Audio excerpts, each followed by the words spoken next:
नमस्कार, आप देख रहे हैं रियल न्यूज और मैं हूं आपके साथ रविक्षा शर्मा। चलिए रुक करेंगे आज की ताजा खबर की ओर।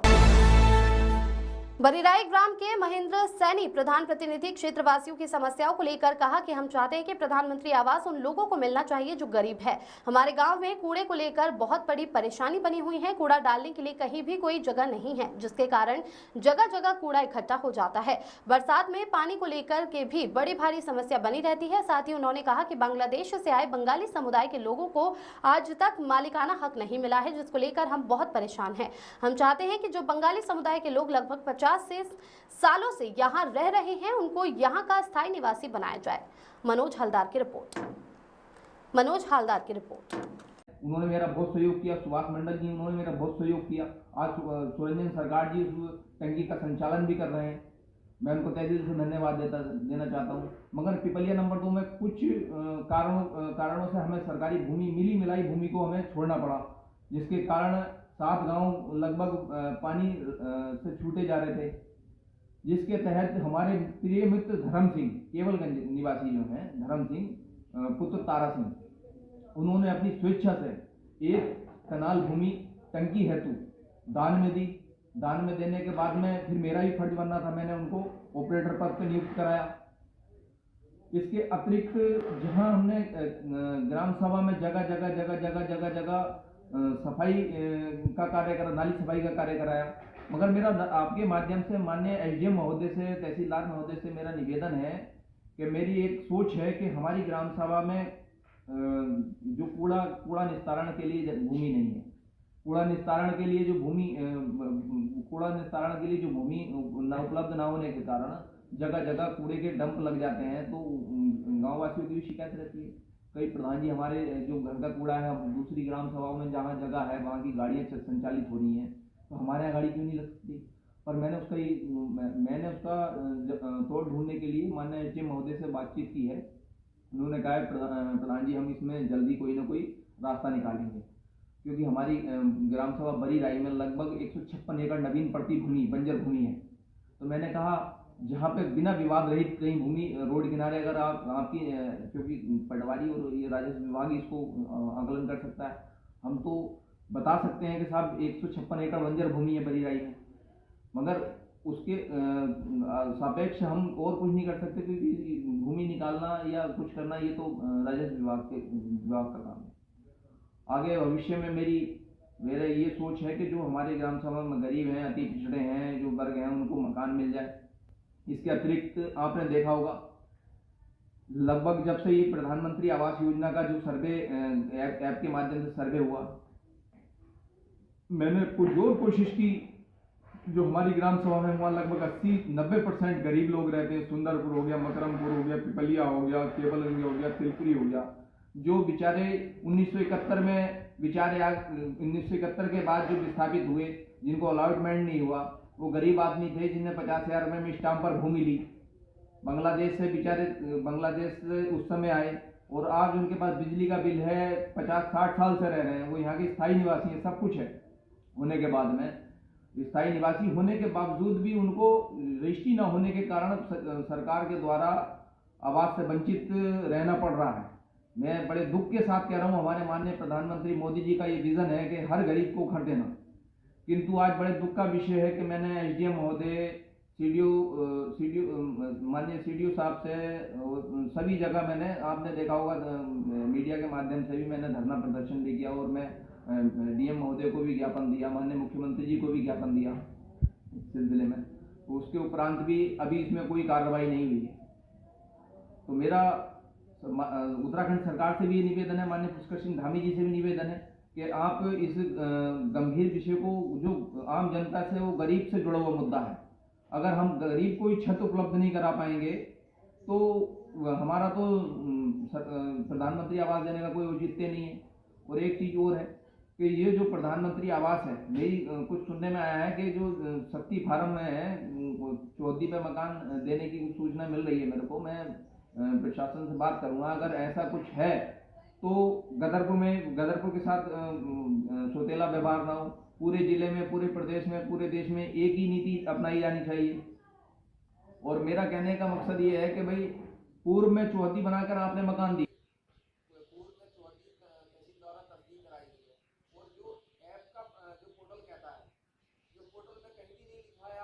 लिखित में अधिकारियों ने कहीं भी नहीं दिया कि भाई भूमि किस तरीके की, उन्होंने कहा कि स्वामी मतलब भूमि आपके अंदर अधीन होनी चाहिए। जबकि तहसीलदार चौधरी जब तस्दीक कर रहे हैं तो तस्दीक से ये होता है कि आप वहाँ पर रह रहे हैं, निवास कर रहे हैं। निवास करने के बावजूद आपको अगर भूमि से वंचित किया जा, अगर प्रधानमंत्री आवास से वंचित किया जा रहा है, तो मैं माननीय प्रधानमंत्री मोदी जी से भी कहना चाहता हूँ, माननीय पुष्कर सिंह धामी जी से कहना चाहता हूँ, ये मेरी ग्राम सभा लगभग 8,000 वोटों की ग्राम सभा है, लगभग 17-18 हज़ार लोग निवास करते हैं, 22-2500 परिवार रहते हैं। ये 22-2500 परिवारों का या 7-8 हज़ार लोगों का या 100 जो मेरे यहाँ 150-200 लोग पात्रता की श्रेणी में आते हैं और जो छूट गए, उनका विषय नहीं है। विषय ये है कि ऐसे अनेक पूरी विधानसभा में, पूरे प्रदेश में अगर इस तरीके की नीति अपनाई जा रही है तो उससे कितने गरीबों का नुकसान हो रहा है। एक माननीय प्रधानमंत्री मोदी जी हैं जो कहते हैं कि किसी गरीब झुग्गी झोपड़ी में नहीं रहना चाहिए, और दूसरा है जो नीतियां हैं जिसकी कोई अभी स्पष्टता नहीं है कि भाई इसमें स्पष्ट क्या है कि चौधरी होगी या रिश्ती होगा या स्वामित्व होगा। खाली ऐप में ये अपलोड करना है कि भाई इसी भूमि का स्वामी है या नहीं है, या किंतु किराए पर रहता है, उसका नहीं किया जाएगा। उसी को आधार मानते हुए मतलब ये जो प्रधानमंत्री आवास से वंचित किया जा रहा है लोगों को, मैं कहना चाहता हूँ, मैंने यूपी का भी भ्रमण किया है, तो वहाँ पर भी ये है कि भाई इस तरीके का कोई प्राविधान नहीं है। और एक चीज़ और कहना चाह रहा हूँ, मेरी ग्राम सभा में बरीराई में लगभग आपने देखा होगा 16-17 नहरें, कच्ची नहरें और पक्की मिला के नहरें हैं।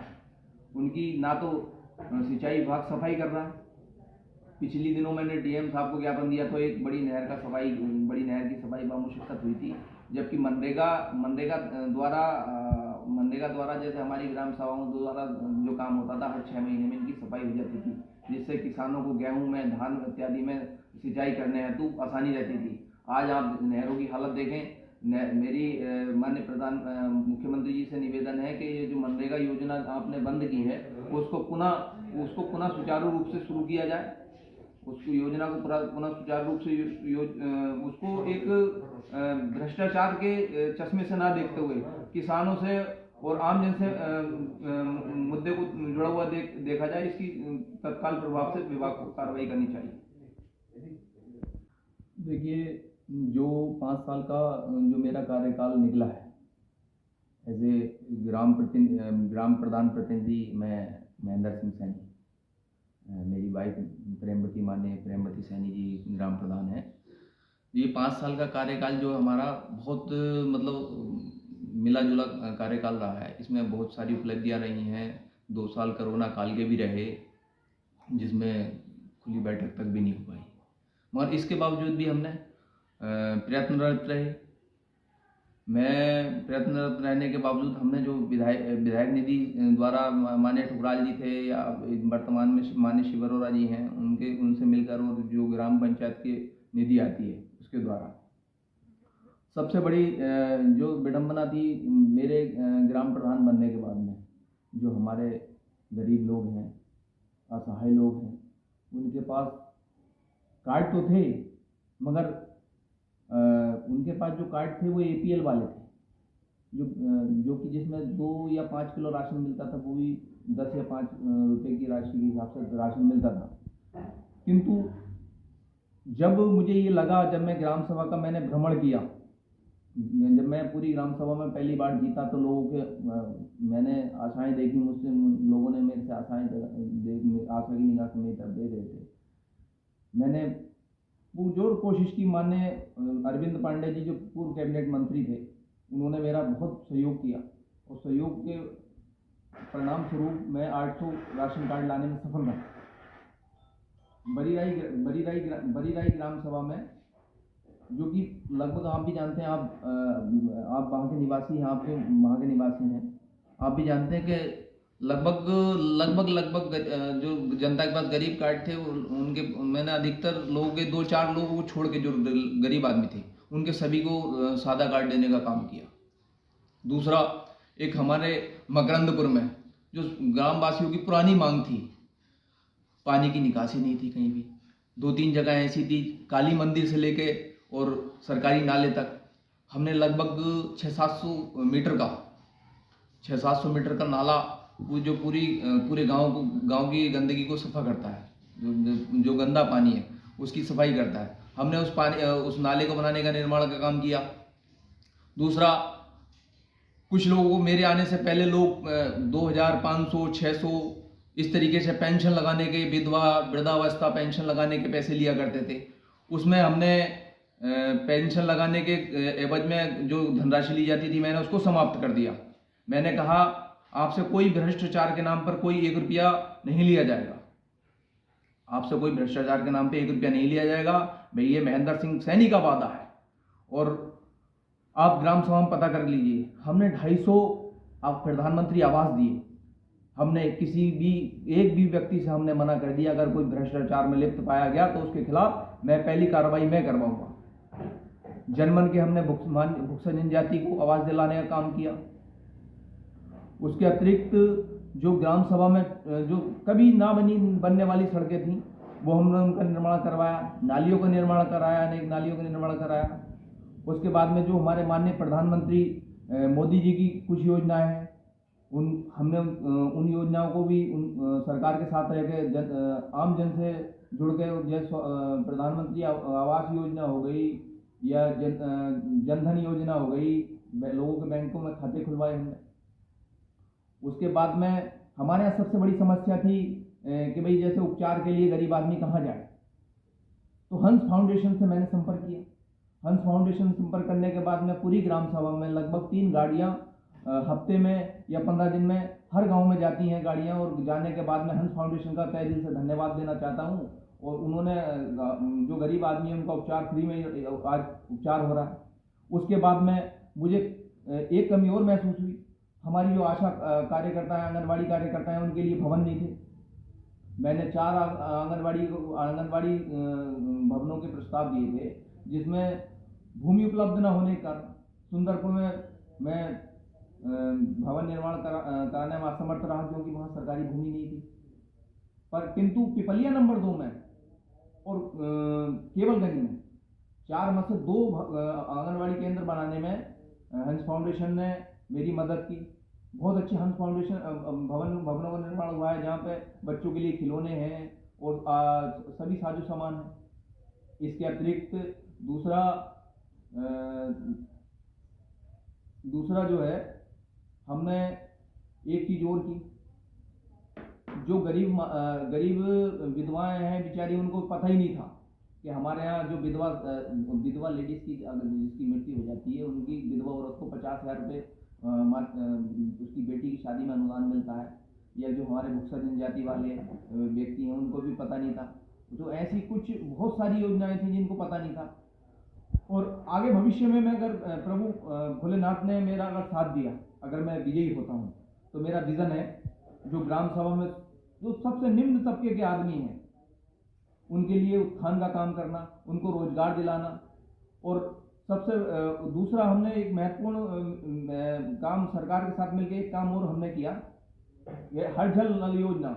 जब मैं ग्राम सभा में देखता था तो इस समय हमारे जो एरिया में गदरपुर हो गया, किच्छा हो गया, इधर गर्मी के धान का बहुत प्रचलन है, जिसका मैंने पुरजोर विरोध भी किया था। क्योंकि इससे हमारे जो किसानों को तो फायदा हो रहा है एक तरीके से, मगर उनके साथ साथ उनको नुकसान भी हो रहा है, क्योंकि हमारी जो मिट्टी है उसकी उर्वरक क्षमता कम हो रही है। इससे जो आम जन है उसको पीने योग्य पानी भी उपलब्ध नहीं हो पा रहा गर्मी में। तो इसके लिए मैंने जो हर जल नल योजना के तहत 2 टंकियों का निर्माण करवाया, जिसके तहत हमें बहुत भागना दौड़ना पड़ा, क्योंकि सुंदरपुर में भूमि उपलब्ध नहीं थी। हमने राजस्व विभाग के साथ मिलकर भूमि उपलब्ध कराई। आज वहाँ सुंदरपुर में भी टंकी का निर्माण हो चुका है, पानी भी संचालित हो रहा है। माननीय सुरंजन सरकार जी हमारे वार्ड मेंबर हैं, उन्होंने मेरा बहुत